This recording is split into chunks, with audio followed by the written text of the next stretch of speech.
presence tonight. Lord, we can't do it alone. We invite you tonight in our hearts. May you come and change our lives. May you come and visit us tonight. May you touch someone tonight. Lord, come in our midst. Thank you, Jesus.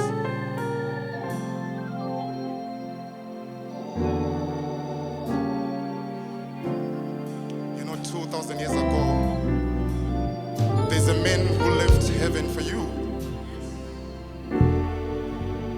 Your sins were as black. No one ever loved you like that man. But when you were condemned because of sin, the angels could not stand for you. No one could stand for you but the name called Jesus.